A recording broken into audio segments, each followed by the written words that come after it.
Welcome you all to another exciting episode of Madurai Tours, a unit of SSRT CAPS. Today we are visiting a beautiful temple on the way to Rameshwaram, the Tirupachatti temple. This temple is a home to Lord Tirunoki Aragyanathar, a form of Lord Shiva known as the beautiful Lord who looks. Alongside him is Amman Marunokkum Pungurali, the Divine Mother who watches over her devotees with love and care. The temple is peaceful and spiritual place, perfect for those who are seeking blessings or just a quiet moment of reflection. With Madurai Tours, we make sure your visit is comfortable and memorable.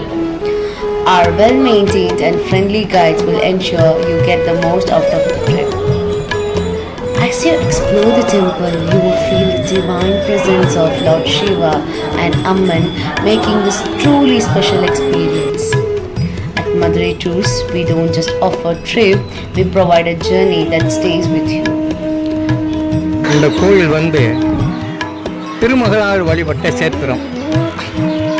ஆதியில் லட்சுமிபுரம்னு இந்த கோயிலினுடைய பேர். இங்கே இருக்க சிவபெருமான் சுயம்புலிங்கம். மகாலட்சுமி மகாவிஷ்ணுக்கு ஒரு தோஷம் நீங்குவதற்காக தவம் இருந்து வழிபட்டு வந்த சேத்திரம். அதனை கண்டு இந்த இறைவனுக்கு பெயர் திருமகளால் வழிபட்ட கண்டு திருநோக்கிய அழகிய நாதர். அதனை கண்டு இங்கே சோமவாரம் யார் துளசி உணர்ந்தால் திங்கட்கிழமை துளசினால் இந்த சிவபெருமானுக்கு அர்ச்சனை உண்டு. வேறு சிவாலயத்தில் துளசிக்கு இடம் இல்லை.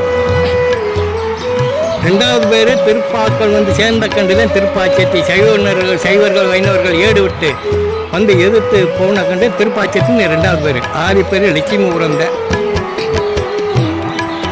இது வந்து நல சக்கரவர்த்தியால் கட்டப்பட்டு நல சக்கரவர்த்தி 7.5 சனி பிடிச்சி சமய கலையில் போய் நொந்து இங்கே வந்து படுத்து அவருக்கு திருநள்ளாறில் போன உடனே 7.5 சனி விலகுது, அங்கே போய் குளிச்சுட்டு கும்பிட்டுட்டு வான்னு இங்கே அசட் வாக்கு சொன்ன உடனே அங்கே போய் குளிச்சுட்டு வந்தோன்னு விலகுது. அவரால் கட்டப்பட்ட கோயில் தான் இந்த ஆலயம். அதுக்கு பிற்பாடு பூம்பாண்டியன் காலத்தில் அருளை விட்டு கட்டப்பட்டது. அதுக்கடுத்து கிராமம். இந்த கோயில் வந்து சிவகங்கை சமஸ்தானம் தேவஸ்தானம் ஆளுகைக்கு உட்பட்டது. மதுராந்தகி நாச்சியார் அவர்கள் ஆளுகைக்கு உட்பட்ட கோயில். 108 கோயிலில் இது ஒன்று. அம்பாள் பெயர் வந்து சௌந்தரநாயகி. மறுநோக்கும் பூங்குழலின்னு பேர். பூங்குழலி என்றால் அபிராமிக்கு அந்த பெயர் உண்டு. அந்த கண்டு அபிராமி பதியத்திலே ஒரு பாட்டில் சொல்லியிருக்காங்க, கணம் தரும் பூங்குழலால் அபிராமி கடைக்கண்களே. அம்பாள் வந்து அபிராமிக்கு பேர் பூங்குழலின்னு ஒரு அந்த கண்டு பூங்குழலி மறுநோக்கும் பூங்குழலி மனக்குறைகள் உடம்புல உள்ள நோய்கள் இதெல்லாம் போக்கி ஆயுள் விருத்தியை தரக்கூடிய அம்பாள், தெற்கு பார்த்த அம்மன். அதில் திருமண தடைகள், புத்திர வாக்கியம் இல்லாதவர்கள் இவர்கள் இங்கே வந்து வழிபட்டு போனால் எல்லாம் சகல தோஷங்களும் நீங்கும். பைரவர் வந்து இரவு பகலாக காவல் புரிவதாக ஐதீகம் இந்த கோயிலில். வளர்பிறை அதனை கண்டு வளர்பிறையினால் பைரவரை கும்பிட்டால் தொழில் தொடங்குறது நல்லா இருக்கும். தேய்பிரைக்கு வழிபட்டு வந்தால் கஷ்டங்கள் விலகும், கிரக கோளாறுகள் இருந்தாலும் விலகும், புள்ளி சூனியம் இப்படி பிராபலங்கள் இருந்தாலும் விலகக்கூடிய தன்மை அவருக்கு அவரை வழிபட்டால் நடைமுறைக்கு வருது. தேய்பிராஷ்டமிக்கு மக்கள் நிறையா ராகு காலத்தில் வழிபட பல இடங்கள்லேருந்து வந்து இறைவனை வழிபடுகிறார்கள். இது ரொம்ப சிறப்பு அம்சம் கொண்ட கோயில். இங்கே சாமானியமாக யாரும் வர முடியாது, வந்தால் கேட்டவரும் நடக்குது. இது ஐயா அவர்கள் கேட்ட மனக்குறைகளை போக்குறாங்க. அப்படி பிரசித்தான இடம். எல்லா இடங்களையும் வந்து எங்கெங்கேருந்து வர்றாங்க. இங்கே 2 மரகதங்க இருக்குது.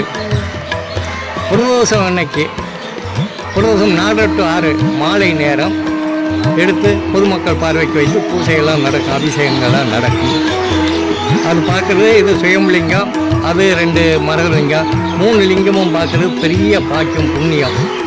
மரகத லிங்கம் இருந்தாலே அந்த ஊர் சுவிட்சமாக இருக்குங்க. மரகதம் இருந்தாலே அந்த ஊரே எப்போவுமே செழிப்பமாக இருக்குன்னு ஒரு சாஸ்திரமே சொல்லுது.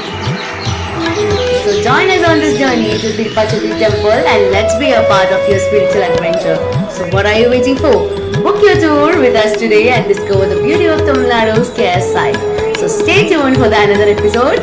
Till then, bye bye.